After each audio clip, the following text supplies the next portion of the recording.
the town hall meeting. Unfortunately, you will have me to deal with. We don't have the infamous Ross Carnes here to take your questions. He's here, but I doubt if he wants to be part of this.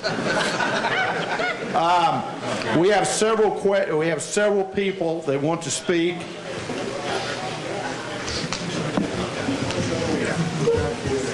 Can you please ask those people to either come in or...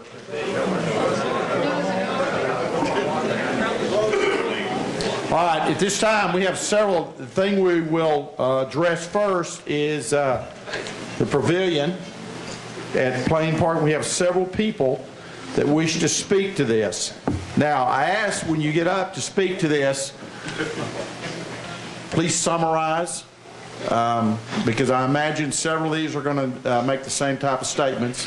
So let's please summarize it, and if you have a specific question, Doug Green will be more than glad to answer you. So at this time, I'd like to, Kevin Ross, please. Is Kevin here? David Cole.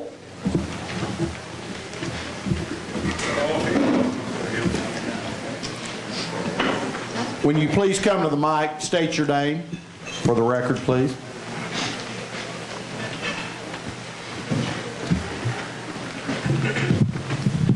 My name is David Cole. Can you hear me? There you go.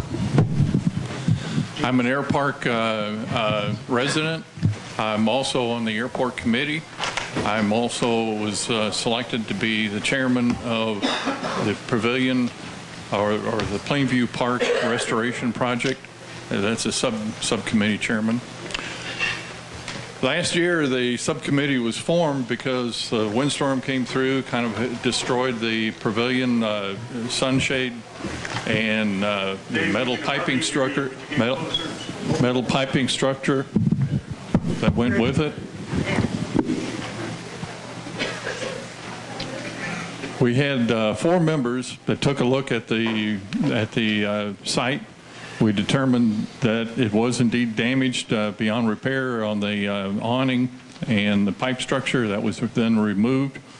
We looked at the use of the park, found that it was used by the Young Eagles for the Young Eagle rides several times a year. It was used by the several members that hosted Type Club fly-ins to the air park.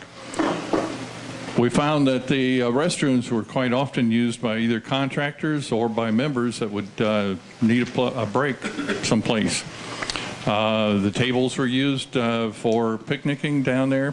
We often saw grandparents with their grandchildren down there, just watching airplanes come and go.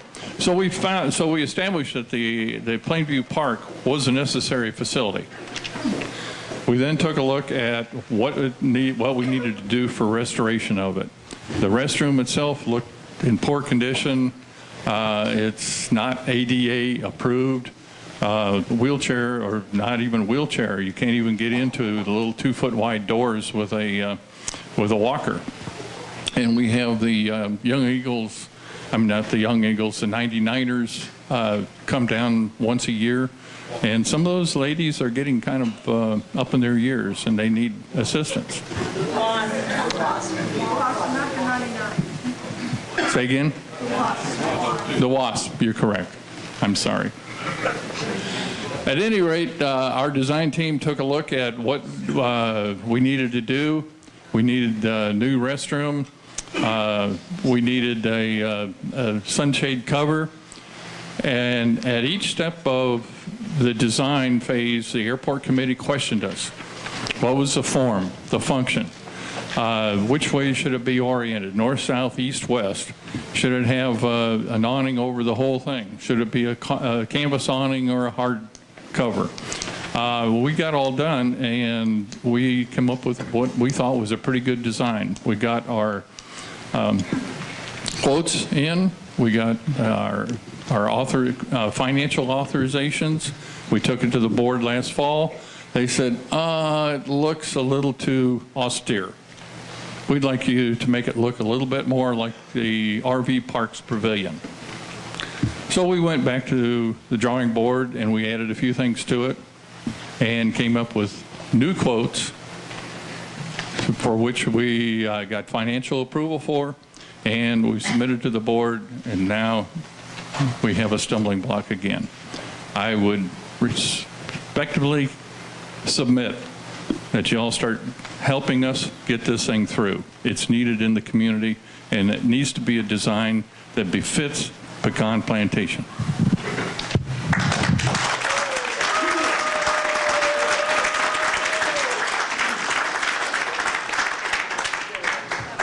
Next, Sid Turner.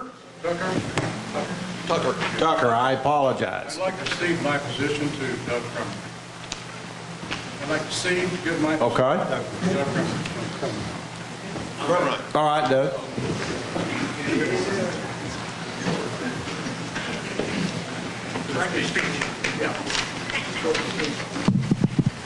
Can everybody hear me okay? Can you hear me? Okay. Mr. President, members of the board, my name is Doug Crummer and I live at 5410 Wedgefield Road, which is only 4 doors down from Plainview Park, and I've lived in Pecan for 20 years. Of that 20 years, I've served on the airport committee for 11 years, 6 years as the chairman prior to the current chairman. I'm here to ask for your support for the Plainview Park project. The project began 7 years ago when a resident of the airport met with the airport committee with concerns about the condition of the park and offered the idea of trying to replicate the nicely done pavilion at the campgrounds. After much consideration, Plainview Park was entered into the airport master plan in 2012. The master plan included Plainview Park, was also submitted June 27, 2012, and accepted by the Pecan Long Range Planning Committee and added to the Pecan Long Range Plan. The airport committee then began the long and arduous process required by Pecan to vet all projects. The goal of the project was to make a quality, long-term, low-maintenance building that will withstand the elements and provide function and value to all of Pecan residents. After multiple vettings, the plan was formally submitted in 2016 and was approved by the Long Range Planning Committee, the Finance Committee, and added to the 2017 budget. In late 2017, the airport committee met with the board and formally presented the plans and bids. The board supported the project but tabled it. The board felt that the project did not meet the quality and standards of other projects in Pecan. The airport committee was instructed to improve the project and rebid for formal resubmittal to the board. Before you now is the culmination of that 7 years of hard work by multiple committees. You've been told that the airport doesn't care about Plainview Park. If that's true, then why do they continue to keep making donations to improve it? Starting with the housemans who paid Pecan to tear down the old firehouse, a canopy was donated to make it a covered pavilion, picnic tables, a railing, bricks for electronics closet, redecorated the bathrooms, memorial bricks and flagpole, lighting of the flagpole, landscaping and sod, benches for the park. There was even a naming contest in the columns for the whole community to decide the name. The winner was Plainview Park. You've been told that no one uses Plainview Park except a few contractors. Nothing could be further from the truth. I know this not because I occasionally look out my window or drive by.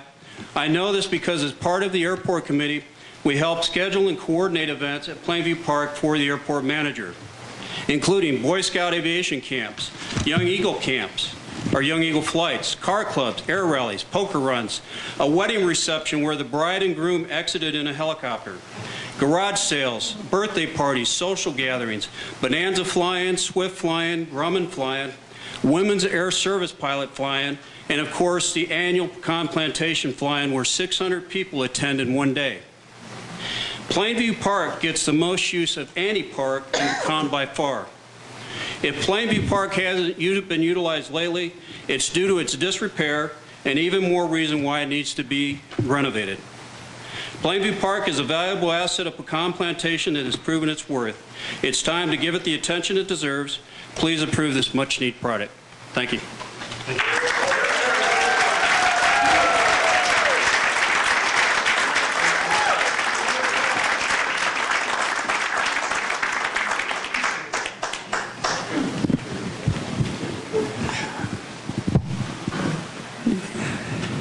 Roger's kind of invited me to speak. I would like to thank all the Air Park people that worked on this project. They worked hard. Their first task, originally our budget last year was $89,000. Dave Cole and his group worked really diligent in order to come up with a new Plainview Park Pavilion and keep it under $89,000. You know, and I'd like to, just for the record, you know, it's a covered picnic area with bathrooms and an electrical room. When it's finished, it's going to be a covered picnic area with bathrooms and an electrical room. I mean, it's an existing asset. And what they're doing is refurbishing this asset. I feel it's appropriate. It meets all the qualifications for an asset repair. But anyway, when they brought it to the board last year with the contract, we looked at it and it had steel columns. It didn't have a soffitted ceiling roof. And we said, the board did, this does not meet the ACC standards for pecan plantation. And we asked them to go back and bring us something that didn't look like just a metal shed roof, and to make it presentable enough that it would meet ACC standards. We plussed up the budget to $140,000 to accomplish that effort. It went through finance. It went through the board. We approved the budget. We basically approved the whole evolution. The airport committee went back to the contractors and came out with this proposal. It's $115,000 is the contract effort. And then we have Daniel doing his hookups and a lift station. And the lift station costs $9,000 to hook it up in the mud. That added another $12,000, brought the grand total up to $127,000. You know, a lot of people said that's just too expensive. You know, my wife wants a new Expedition. It's $70,000. That is too expensive. But nobody will sell me one cheaper than that. Where are you going to sleep tonight?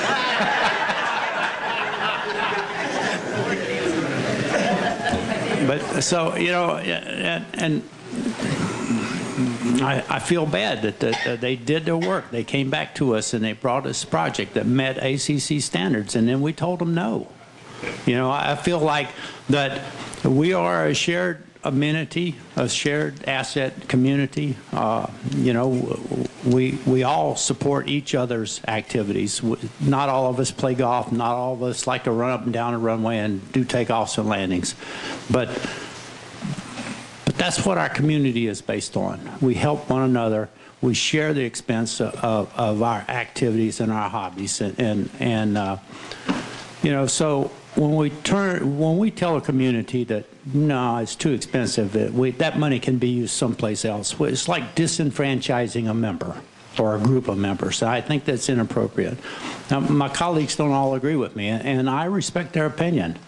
And I have been working to try to find a solution, and I think we can find a solution. So this is a project, and I think all of our board members agree that we can work through this and come up with a plan that everybody will be like, and it will hopefully be cheaper than $127,000. So that's where we're at today. If anybody of my other colleagues would like to address, I'd be happy to. First off, let me say you are a brave man, Doug. I don't see Wanda. You may not see her either. Beth, could you please? Thank you, Beth. Okay. I just had a couple of questions. One is Mr. Cote, when he did his financials tonight, he specifically said that we're a shared amenity community, and that's why we had showed all the pricing and what each member's membership dues goes to, because we are a shared amenity community. And we will continue to be a shared amenity community unless our CNRs are changed, which that will take a lot of power to change those.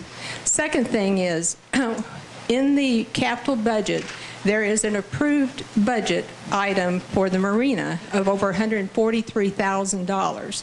That went through 2 years to get the floating dock and to get the cash, the register for the credit card. That's a huge expenditure that not many people use. You heard tonight how many people inside and outside of this community use Plainview Park. The other thing is, anytime you go down Wedgefield, that is one of the primary things that visitors to our community see is Plainview Park. They see the runway, it's always pointed out. Why we would want to have something there that is not at the standard of all of our other areas, I don't know. But my last question, and most importantly, is I want to know why this has been tabled. And the members have a right to know why you tabled it.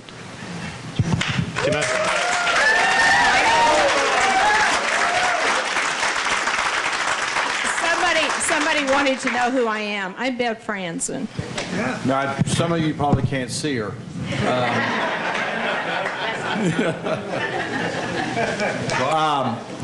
I will speak to it, or Ron, do you want to speak to that? I'd love to speak to it. I absolutely would. Everybody knows I'm a new board member. You have 4 brand new board members.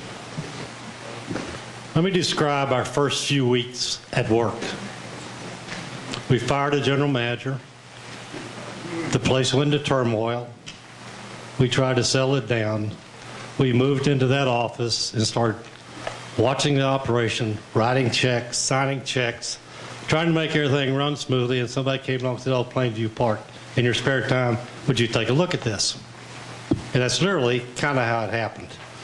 I wasn't familiar with it. Then I have all these people tell me, Plainview Park doesn't exist. And I go, oh, really? Yeah. Odd. I saw it. Been there. Then I have all these other, negative inputs to it. And it caused a lot of contention, a lot of disagreement. I listen to the folks out there in the cyber world talk about it, how it needs a vote. Other people think it doesn't need a vote. So all we asked was this. Can we just take a great big deep breath for about a month and let us sort this thing out? And that's why we tabled it. Not tabling it to make it go away.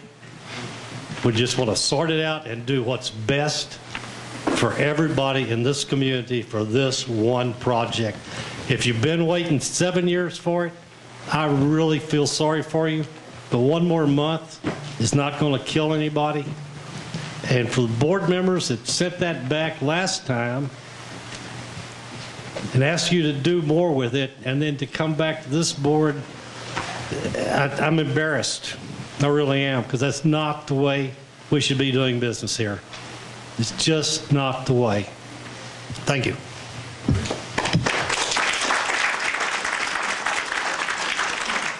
Do any other board members want to speak to this? I'd like to. Okay.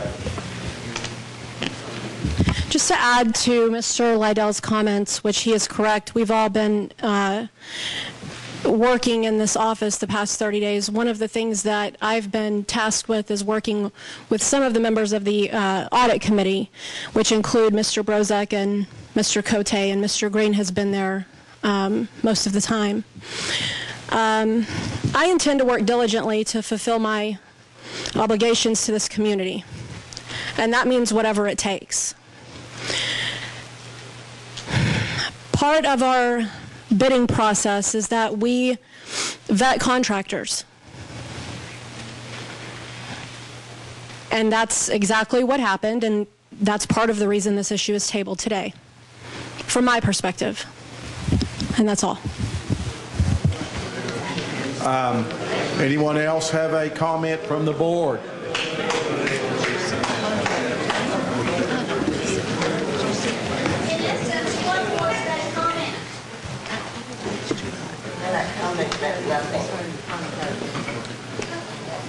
Are we freelancing here? Because there are people who filled out pods. So are we going to speak in order, or is it just free? All right, but we're going down the list. All right, let's get through some of these, and then we will address that. Dick Kite.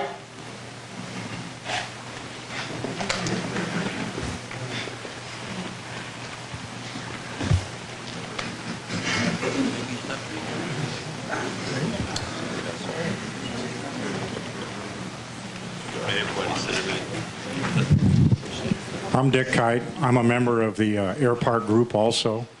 I used to sit up here, and I have empathy for these people putting up with what they're putting up with. But I want to talk about something very specific to Plainview Park. I'm not going to get controversial, but I'm a lurker on Nextdoor Pecan every now and then. I don't post things, but I look at stuff. And I have read articles that suggest that the only people who use Plainview Park are the contractors, and they want to use the bathroom. We've all heard that that is not true. There are plenty of uses for Plainview Park.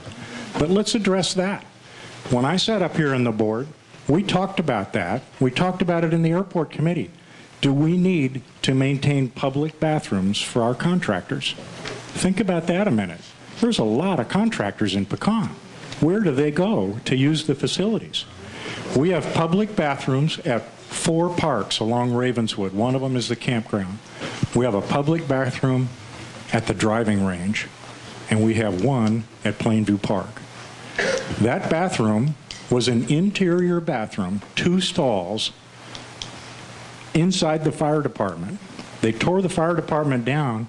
That thing was really decrepit looking. Dave O'Brien was a builder out here. He was building houses. He built my house. He built Sid Tucker's house.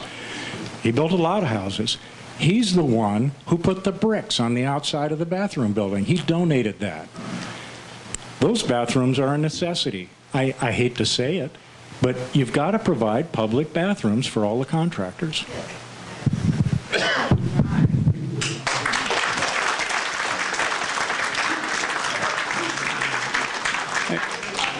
I'd like to add that, you know, I mentioned that Daniels will buy a lift pump and we'll hook this up to AMUD. It's currently on a septic system, and every time it rains, that septic system backs up because the septic doesn't perk. So last week, it was locked up. They locked it up for a whole week, and then Daniel had to get septic tank guys come in and pump it out for $150, and he does it frequently. So that's part of the cost of this, the extra $9,000 just for a lift pump and to get it hooked up into AMUD. Any other comments from the board? Bob Kamen. I'll give you a shot now, Bob.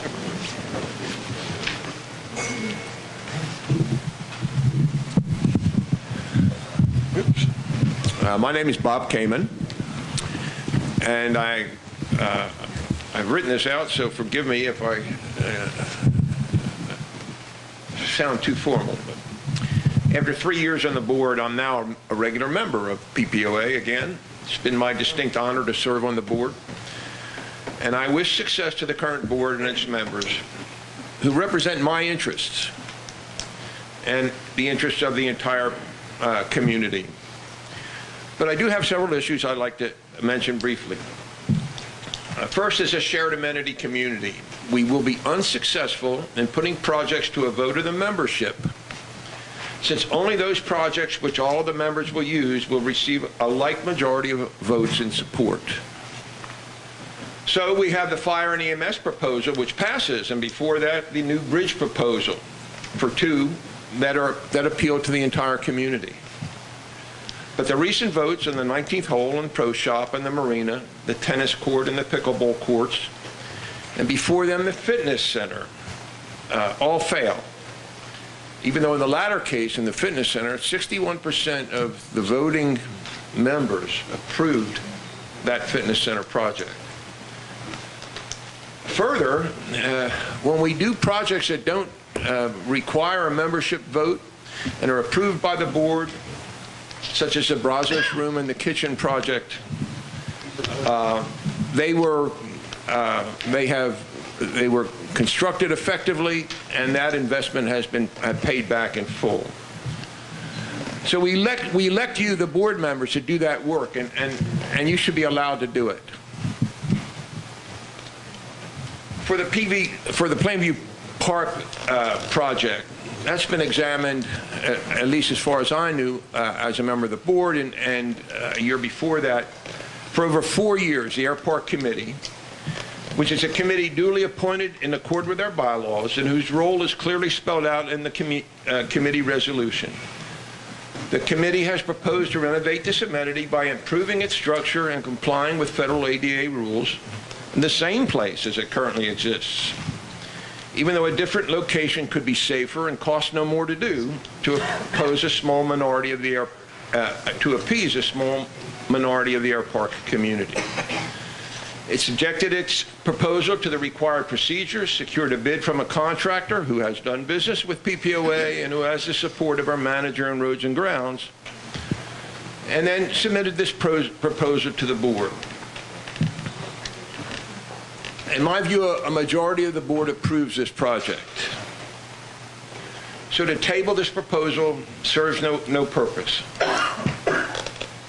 In a broader sense, if this board or any board ignores the recommendations of a committee, it does so at its peril. For those committee members will become less willing to continue to spend the time necessary for this process to be successful. So I'm asking you as a board to do your work.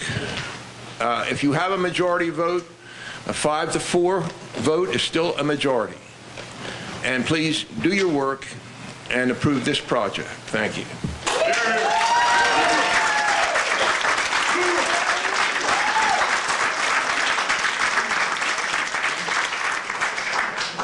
Do we have a comment from the board regarding this? Mr. Stewart?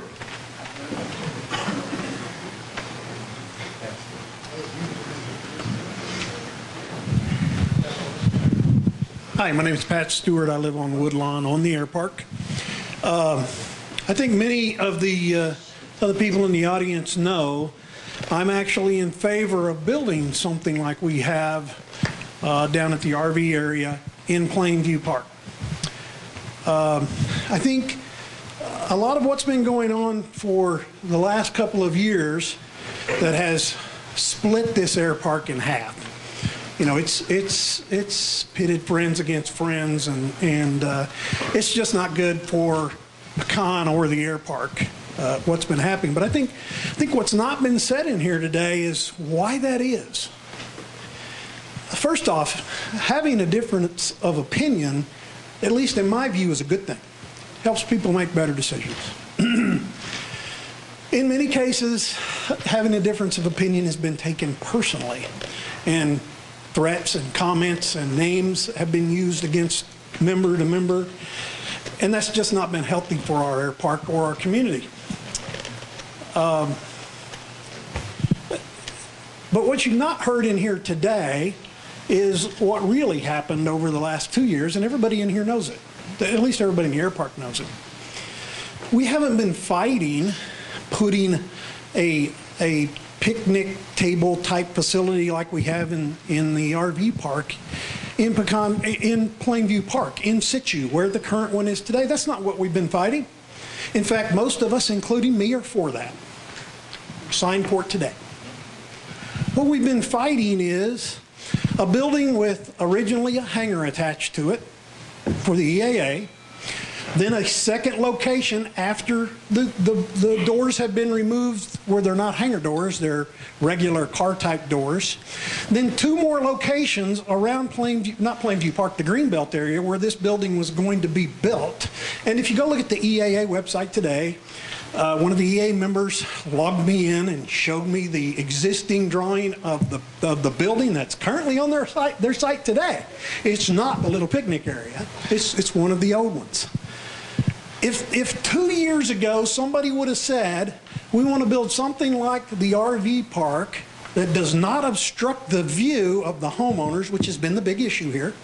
People bought homes with that view. Not for it to be taken away, but with that view. When this thing was proposed to be moved around at 2 different locations and in 2 different forms, it blocked people's view. That was the real issue. If 2 years ago it had been proposed to put this in situ, right where it is today, no walls, hardscape building, rock corner post, we wouldn't be standing here today having this conversation. It would not have been opposed. It would already be built. The money would have already been spent. I don't know anyone who's opposed to that. Anyone. And I talk to people all the time about it. Had we done that 2 years ago, we wouldn't have this fight, but we were fighting something completely different than putting a building in the same location that is there today. That's not what this was about, and everybody knows it. So, personally, and I've said this, I post on Nextdoor a couple times a week. I've said on there many times, I'm not opposed to this. Build the building. I don't like the price. I'd like to see our bidding process go out and get some different vendors who don't do business with Pecan on a regular basis and take a look at this thing. I might be wrong, but I don't think so. But if I am, I'll admit it.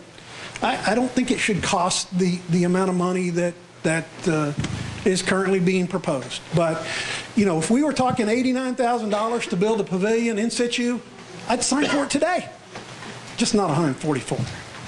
But that's all I have. Thank you very much. Thank you.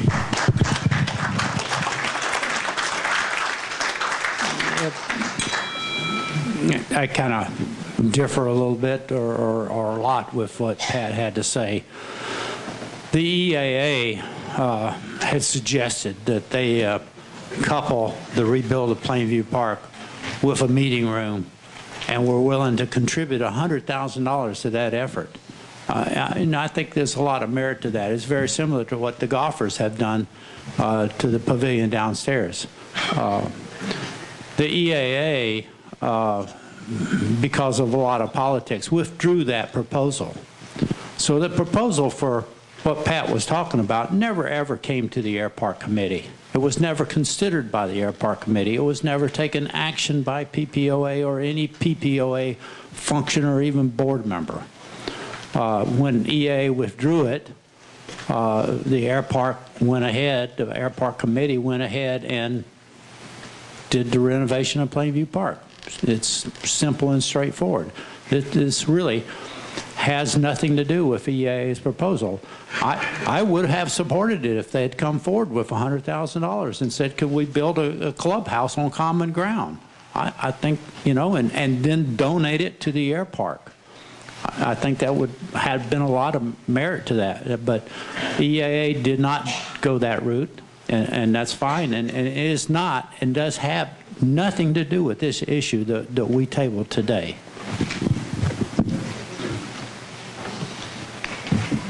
Any other comments from the board? This will be the last one on the Plain Park. Ray Lewis. And then we will move on to other items.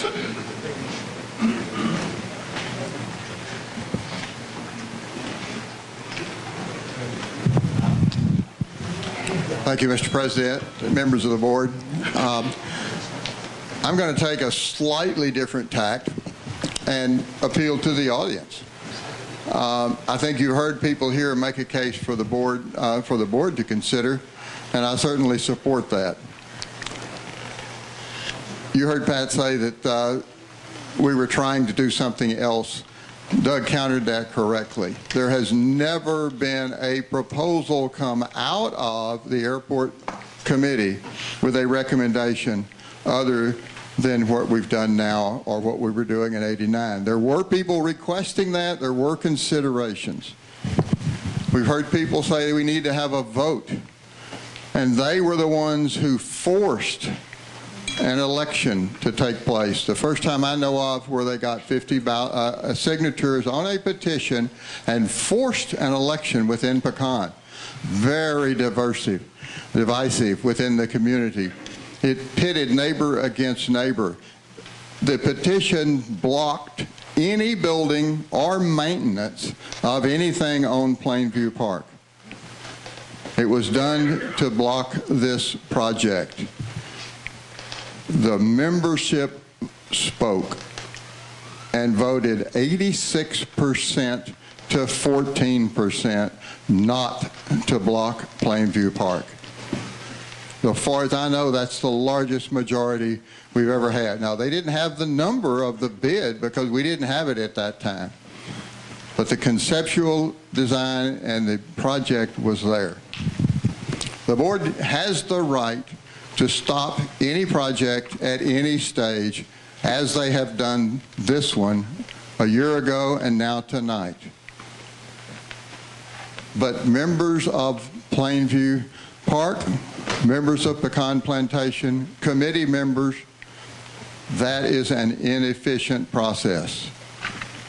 If we don't have a planning process that works, we cannot get our job done effectively.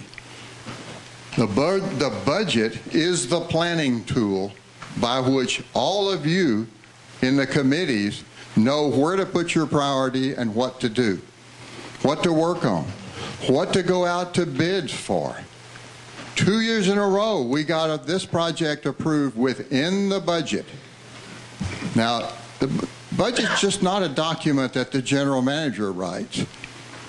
The budget comes from among a whole process, but culminates in a 2-day, all day long working meeting made up of all the board members and all the members of the finance committee, and all the various staff come in and make the case for what projects in their departments, et cetera, are needed. It's the only time of the year when the board has a chance to see all the competing projects at one time, as well as to see the projections of income, and to match those projects with income and decide which ones meet the standards and which ones do not meet the standards, or put off for a year or so or something down the road.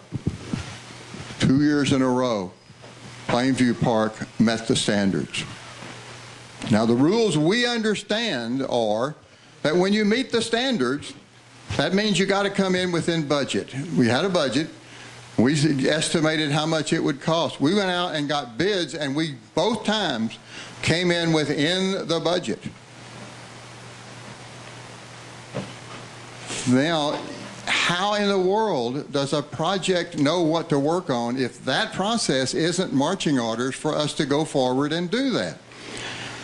If you pull the plug on us after that, what happens? Contractors have already told us they will no longer bid on some of these projects. Now, what happened when we did the one for 89.5? They told us to go back and improve it. The low bid on that contract refused to even bid the second time around a year later. He'd already wasted a lot of time, and he didn't trust us that it was really going to happen. The contractor low bidder that came in this time said, either you do it this time or I'm out of here. I will never bid on this project again. So we'll have to go out. We went out to 6, which we thought were qualified contractors. Daniel has experience with every one of them.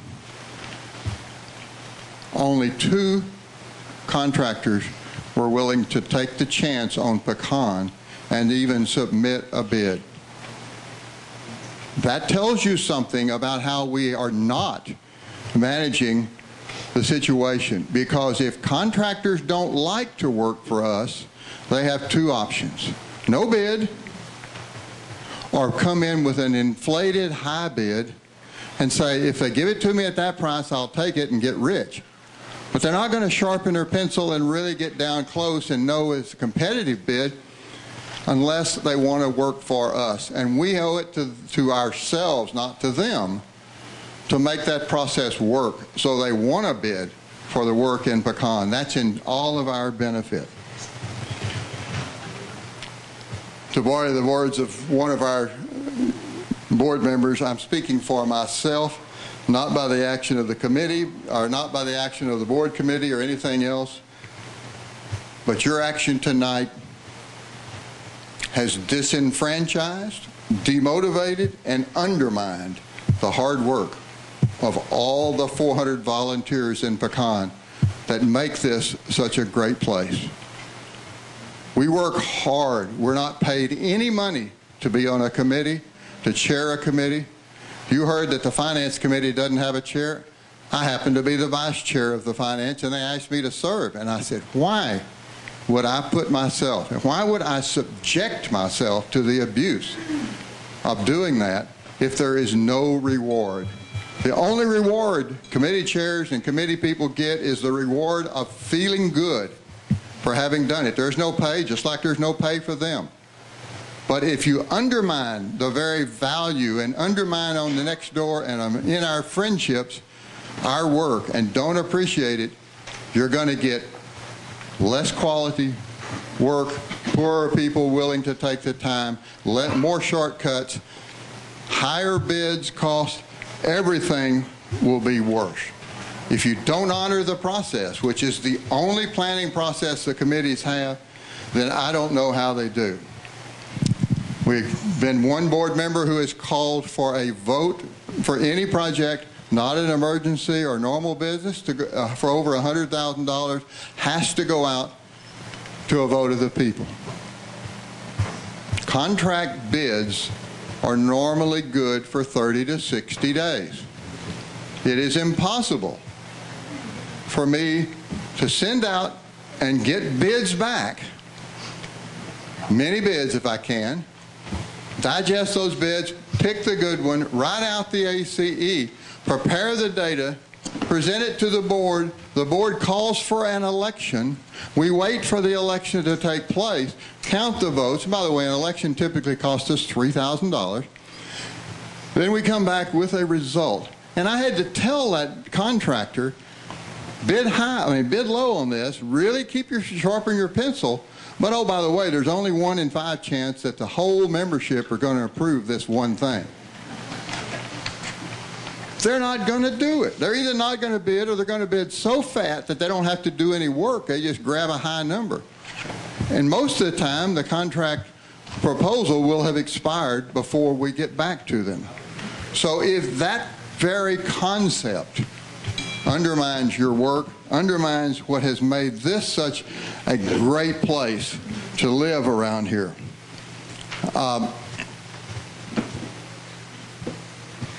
I think I could go on. I've probably got 20 or more points here, but I think I'm appealing to the committees and the committee chairs. Help us to make this continue to be a good place. The next time it might be the irrigation system. I'm a chemical engineer. I know how to do hydraulics and piping. There is no such thing as an irrigation system that can't be repaired. I may have to do it once a week, and a pipe may break, but you can repair it. And for $1.7 million, or whatever that estimate is, you can repair it a long time. So if it has to be an emergency expenditure before we can not go to the vote, then that wouldn't qualify. But if the attitude is, we're a shared community, some things are spent for golf, some things are spent for the airport, some things are spent for the marina, etc. Ray, I'm not trying to, but we need to go ahead and move on, okay? All right, I'll make one point and I'll go on. Thank you, Ray. The value of Plainview Park is tantamount, some of the numbers that have been thrown out, is tantamount to saying the Garden Club value of the front circle is nothing more than the seeds that went in the ground. And all the hard work that the committee did is not given any value or any merit. That's wrong. Don't let them do that to Plainview Park.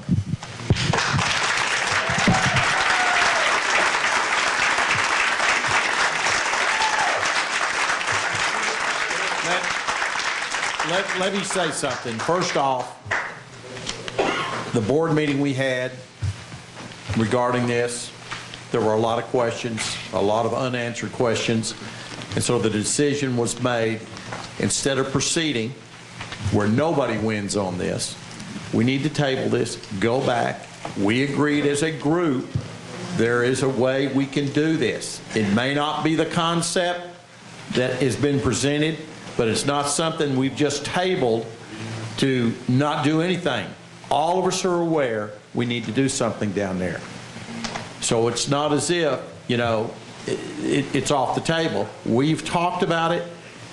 There are some legitimate concerns that have been expressed, and we want to clear those up before we proceed. You know, and that's the feeling of the board, and that was my feeling. So, you know, that's how we arrived at this. Does anyone else on the board have something to add? Not hearing on it, we will now move to Sam Butler.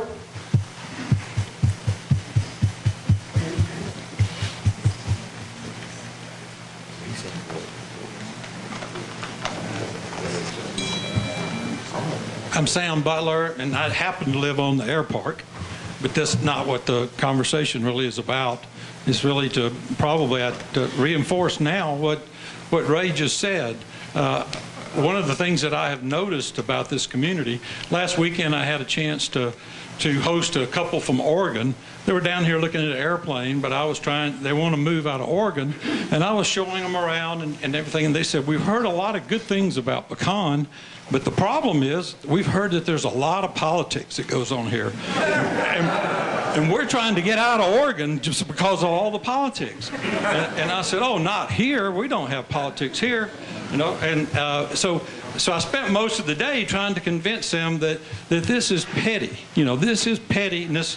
We have in our company here, or our community, we have about 35% of the people who will vote for just about anything that improves Pecan.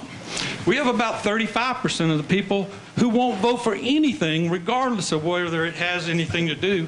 And that leaves us with about 30% of the people who really don't know for sure because they don't use that particular asset or whatever it is, and they are subject to being influenced by the people who are adamant on one side or the other. And right now we have this great propaganda machine that cranks up all these stories, and it's called Pecan Neighbors. And I actually thought that you guys were paid heavily up here on the board until tonight, because I thought I heard that or read it somewhere on Pecan Neighbors that y'all were drawing a big salary. But, you know, I've heard so many stories that I didn't even know if they were talking about Pecan. You know, many of you guys know me.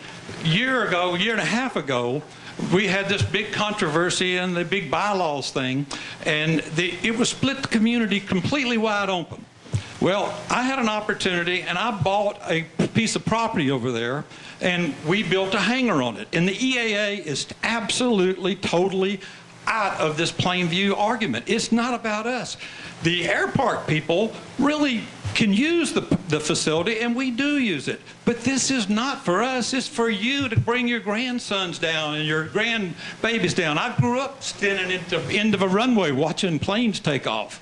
And so, you know, we can sit in our hangars if we're on the runway and talk to each other and watch the planes. We don't need that. This is an amenity. This was one of the first things that someone sees when they drive by there. And a beautiful, you know, analogy to that. So what I say to the board here is not about Plainview Park. It's about the system that Ray was talking about, and it's about your job as a board member. You know, once this thing gets to where it is now, then the propaganda machines crank up on both sides and the community begins to split. The board is on every committee. Every committee has a board member. And you have communication with the past board members. And, you know, we cannot go back and redo this. I mean, I respect what you just said, but what you basically said is we could go back and maybe not be the same as what we've done. We have to get new bids. We have to go through so much that we're not willing to do it. You know, just take an opportunity to end all this argument that goes on, and let's just figure out. You can wait 30 days. I mean, I can respect Ron's comment on the fact that he's been busy and didn't have a chance to look at it, but it's been looked at. It doesn't have to be looked at by Ron, you know, but it has been looked at. You know, well, okay, vote against it. But let's vote and let's move down the road and think about something else. Let's don't beat this thing to death.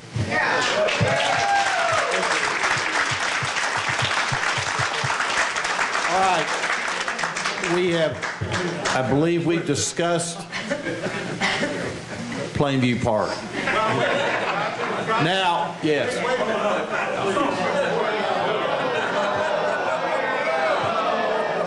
right, Joe. Yeah, we got 6 more. Joe, you're here. Your policy of reimbursement, replacement, extension, and extras, and that's what you want to talk about? That was based on Plainview Park, but if we're done with Plainview Park, well, I mean, I believe we pretty well talked this through. but the only people that got to talk this last time were people that in favor of it. Wait a second. Some of the points down, you can indicate such as, well, you know, the pavilion down at the campground brings in revenue. The marina that we are going to spend $143,000 brings in revenue. But you go to Max, he's going to tell. So then I don't understand why we can't make a rebuttal. Does the air park, can you tell me, does it bring in revenue? Yeah. All right, hey, we're not going to get into a debate. You know, this isn't what this forum's for you to get into an argument with someone out here. All right, Joe? Now, we also need to be polite to one another also. I think you need to read your cards. All right. Gardner Davis. Gardner Davis. Miss Farmer. Yes. Oh, thank you. Okay. Can you all hear me? Very close. Closer? Okay. There's a movie called Closer. I don't know about that. So, my name is Patricia Farmer. I have to first and foremost thank Mary Smith and Janice Shefsky.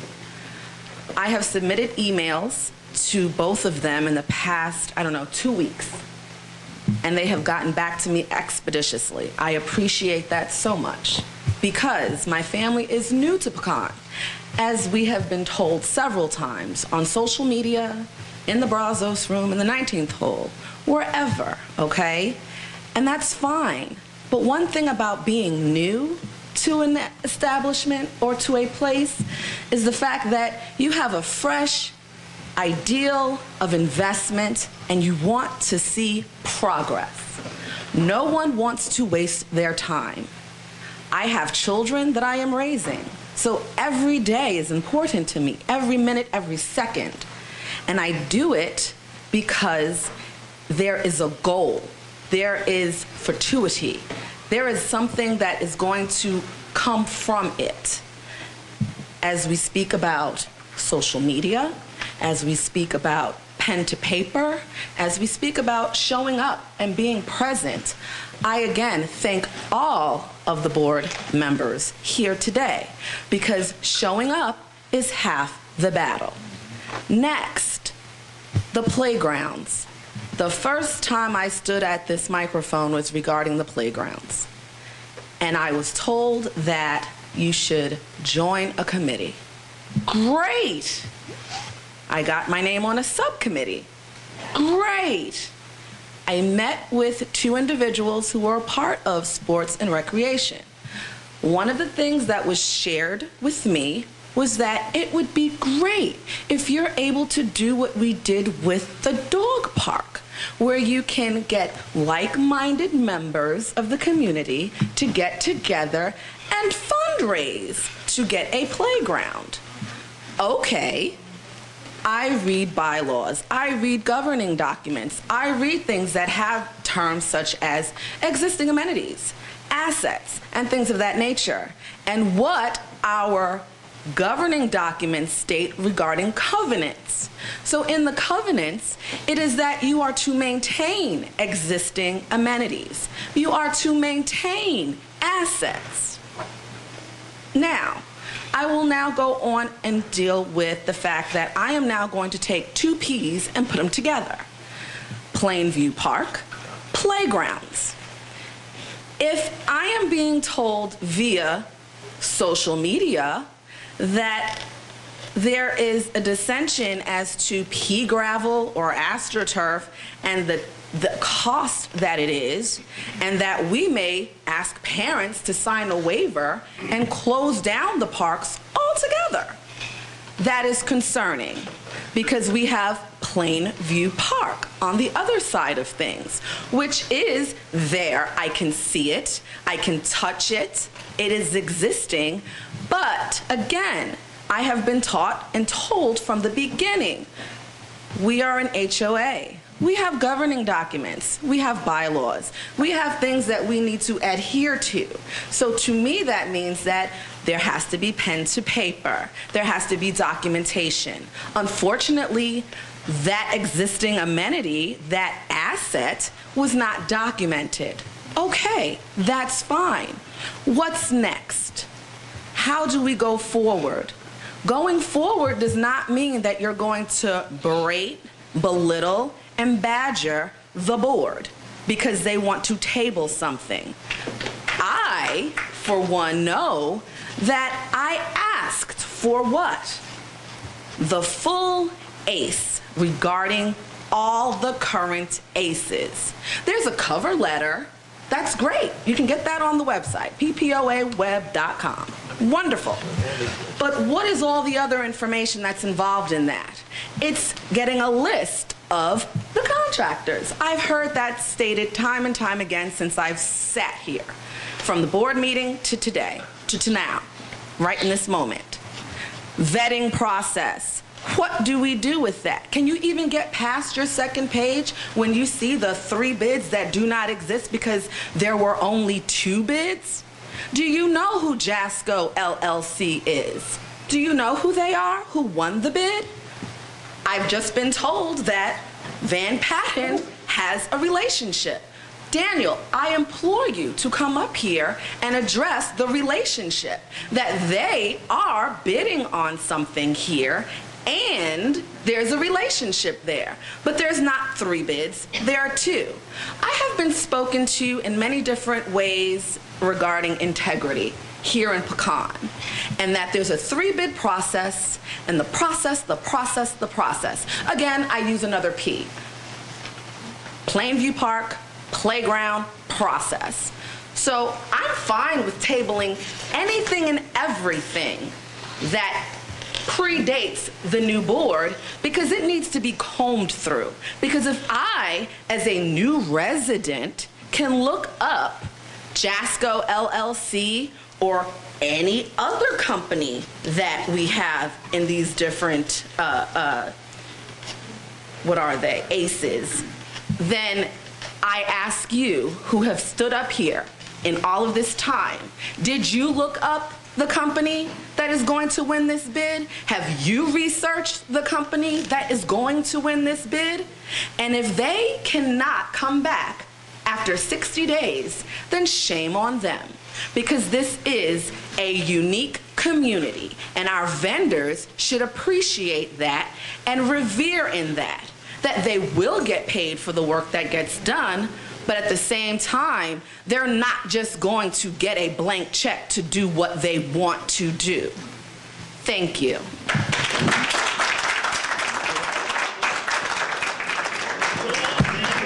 All right. Anybody on the board? Does anybody on the board have a comment? Daniel, did you want to make a comment? Well, let me make a comment, you know.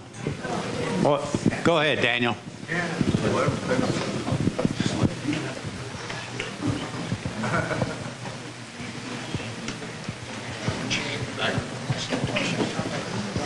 As far as any relationship goes between myself and Jasco Services, I've been involved, or Jasco Construction, I've been involved with 3 projects that they completed out here on the property for us, and that's basically the extent of our relationship.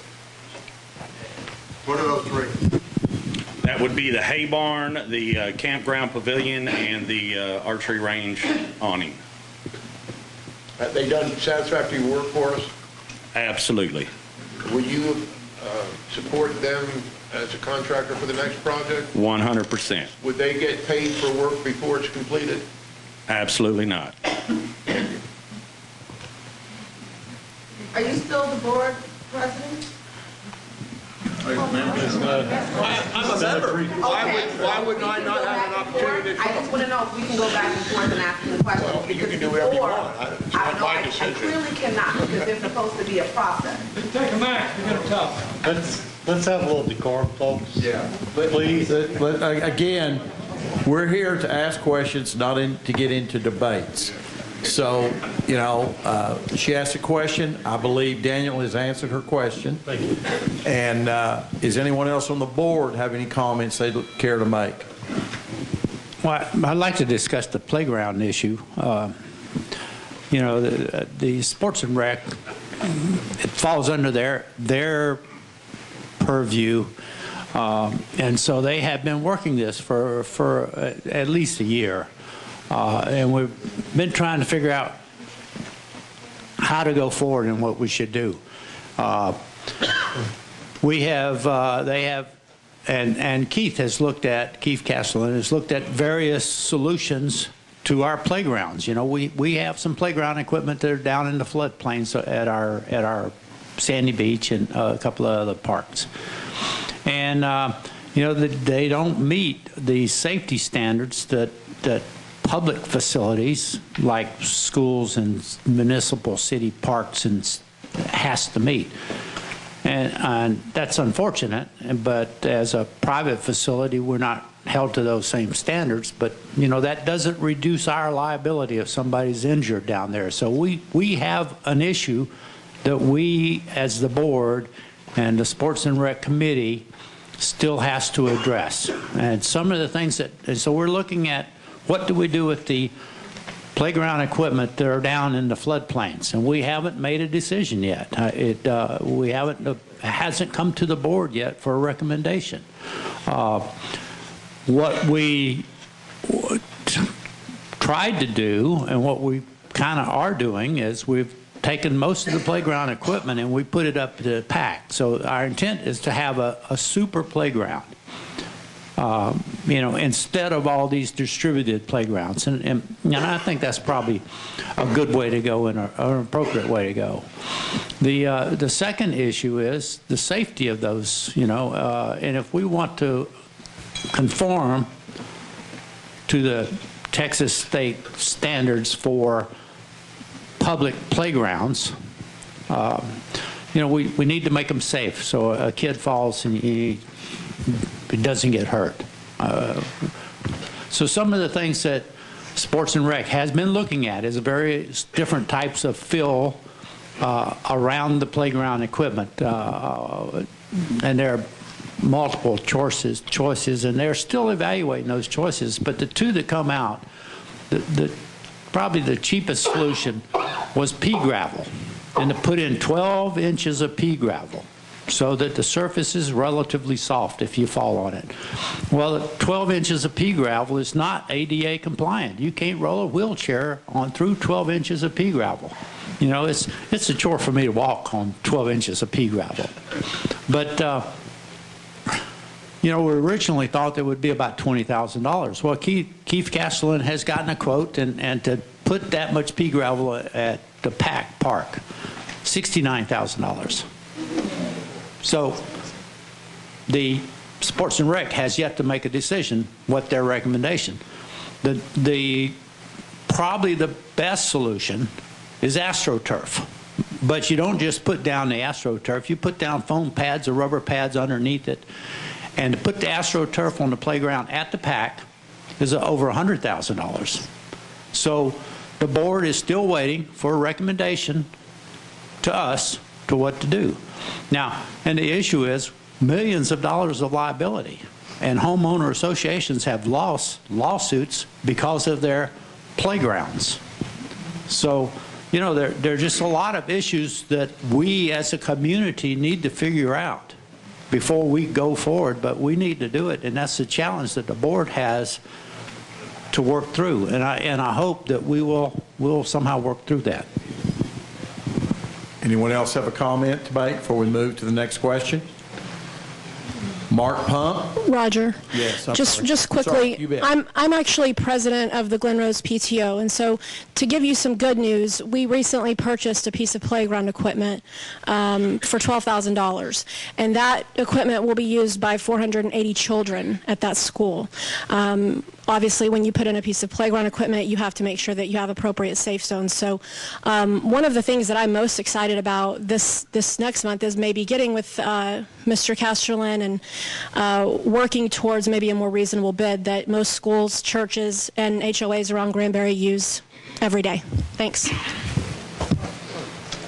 Thank you, Crystal. Mark? Hi. This has nothing to do with Plainview Park. It does, however, have something to do with next door Pecan. I will. My name is Mark Pump. I'm on the Safety and Security Committee, although I do not speak for them. I'm also in charge of our Pecan Crime Watch group, and I've been involved with our volunteer neighborhood watch patrols, helping keep our streets safe at night for over 10 years. I don't do it alone. I truly appreciate our patrollers who volunteer their time for the safety of our community. Recently, our Crime Watch volunteer patrols have been enhanced with features such as digital two-way radio, automatic GPS mapping of our night patrols, online filing of our patrol logs using a private next-door Crime Watch group for communication, and an anonymous suspicious activity tip line that resides on Nextdoor. I also serve as a lead, a moderator, of our Nextdoor Pecan social media network. As many of you know, Nextdoor Pecan allows instant communication and discussions on topics important to Pecan members. Sometimes Nextdoor discussions, as many of you know, can become contentious and heated, such as with the recent Plainview Park topic. Our moderators or leads help ensure that Nextdoor remains a friendly and neighborly place, free from vulgar language and personal attacks of other members. We currently have 5 leads. They do not have an easy job. Recently, however, some members have discovered a Nextdoor loophole, bypassing our leads and contacting Nextdoor administrators in San Francisco directly to have discussions they don't like removed or censored, and members kicked off and silenced. 1 week ago, through the actions of a single individual here on the board, my Nextdoor account has been suspended, and all my posts, including research I've done for the Safety and Security Committee, have been deleted. Our entire Crime Watch group and anonymous tip line software has also been shut down, resulting in a great disservice to Pecan members and Mark, let me go ahead. Mark, just a second. You were going to specifically talk about Crime Watch. I'm not quite sure how we've transgressed over to Nextdoor. It all ties together. Our Crime Watch system is down, our tip line system is down, and I'm explaining why. Okay, all right. Thank you. As a result of this shutdown, all data, including all Crime Watch communications, all past patrol logs, have been deleted. These patrol logs are made available for our security administrator, Harold, to look at. They're all gone. They can come back. But okay. To an active participant in our community, such as myself, being silenced and suspended from Nextdoor is like being thrown in jail. Some of our members in the past have been suspended for 3 days, 5 days, 7 days. I just found out that I've been suspended for 60 days, 2 whole months. In addition, my wife's Nextdoor account has also been suspended. This issue is addressed to a specific board member, Doug Green, who is personally responsible for my being suspended from Nextdoor, including all of my work with Crime Watch. Let me finish. I was originally planning on speaking here to make a public reprimand about these actions, which I, at the time, found truly reprehensible for a sitting board member. However, since talking face-to-face with Doug Green this past Monday, I now believe that he was not fully aware of what the consequences would be from his actions, nor do I believe he had malicious intent. this my last here. Mr. Green has advised me that his actions were his own and not endorsed by the board of directors. Also, Mr. Green has assured me that he did not use his board position of vice president to gain extra leverage in his communication with Nextdoor. Having our Nextdoor account suspended has been a tremendous inconvenience for both me and my wife, especially with the upcoming garage sale, not to mention a big safety issue for our community, having our Crime Watch group and anonymous tip line down. Doug has told me that he will assist in any way he can to have the accounts reinstated. For his efforts, I thank him in advance, but as of this moment, these accounts are still inaccessible. To those of our board members who embrace Nextdoor as a valuable communications tool with our members, I thank you. Especially our board members Bob Cote, Christy David, and Vince Sprinkle, who have recently opened discussions on Nextdoor and provided valuable information to our members. I look forward to again joining Nextdoor discussions with our members, hopefully in the very near future, and also have our Crime Watch group and tip line up and running again. Thank you. Thank you, Mark. Doug, comment? Sure. Why not? You know, nobody out here can get somebody suspended from Nextdoor Beacon. What you can do is report somebody who has failed to meet the guidelines of Nextdoor Beacon, which is what I did, you know, so admin Nextdoor Beacon in San Francisco looked at the threads, you know, and unfortunately made the decision to suspend Mark from Nextdoor Beacon. You know, I didn't have a clue that you were doing this Crime Watch. I don't know that it would matter. I mean, when you cross the line and you failed to meet the guidelines, I'm sorry that happened. But, you know, it happened. I seriously considered emailing Nextdoor Beacon, the admin people, and suggesting that they remove that suspension. Several people told me it's probably not a good idea because if I go back to them and said, Mark Pump contacted me, they might make it a 9-month suspension. You know, so it could get worse. And so I basically think the best way to go is just leave it alone.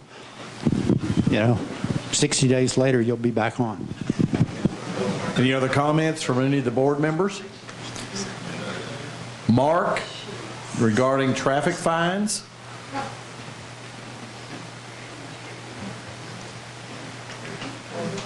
Mark who? Niederman? Okay. I know. John Milburn, regarding employment contract for new GM? John Milburn? Coming up.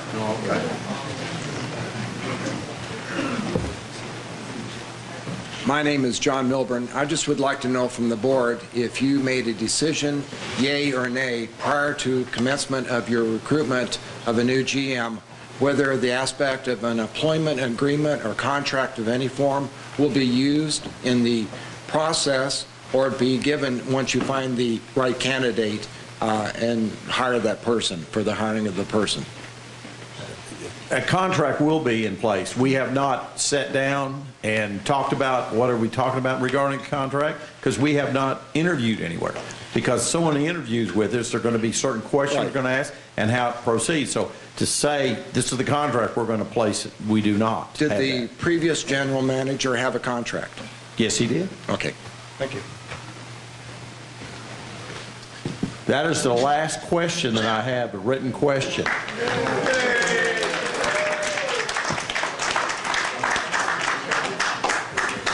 Is anyone bold enough to stand up and ask another question? If not, I appreciate your attendance. This meeting is adjourned.